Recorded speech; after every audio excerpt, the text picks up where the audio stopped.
12H, Simpson's rule.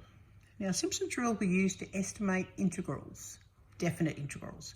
So essentially we're using Simpson's rule to estimate area under curves. Now we do that by splitting the area under the curve into strips. With Simpson's rule, we always want an even number of strips. And then our strips, the width is W. So if we're going to use Simpson's rule to estimate the integral 0 to 1 of e to the x, we need to essentially split up from 0 to 1 into a number of strips.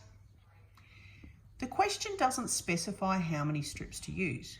So we could go as small as 2, or we could go a really large number like 10 or 12.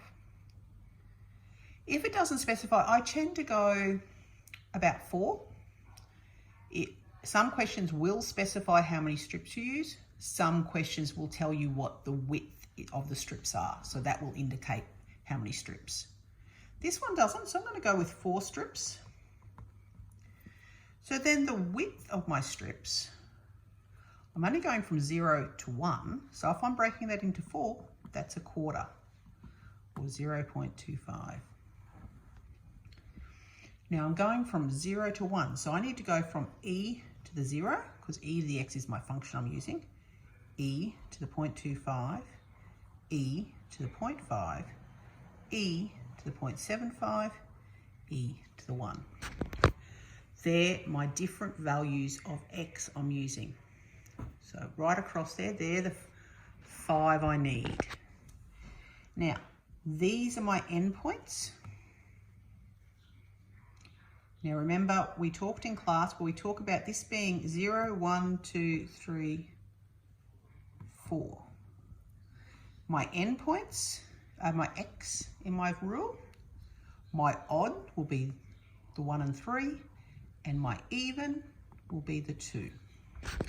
So applying that to our rule, which I've got written there as area equals W on 3, x plus 4 times the odds, so but x is the ends plus 4 times the odds plus 2 times the evens.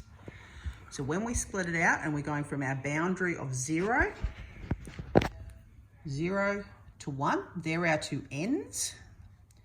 And then numbering it off, if we start with our first boundary and call it 0, number through, then we can clearly see these are our odds and that's our even. So putting it into our rule, my area for this is going to be, the width is 0.25 over 3.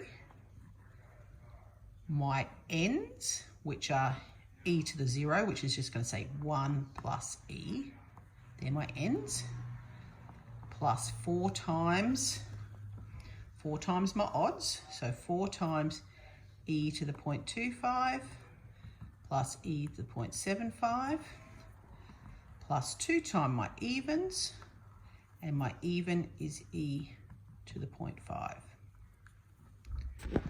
Okay, and then it's a case of working that out on your calculator. You should get approximately 1.718861. Should be approximately where you get to. Might be a little bit different, but there we go. Simpson's rule.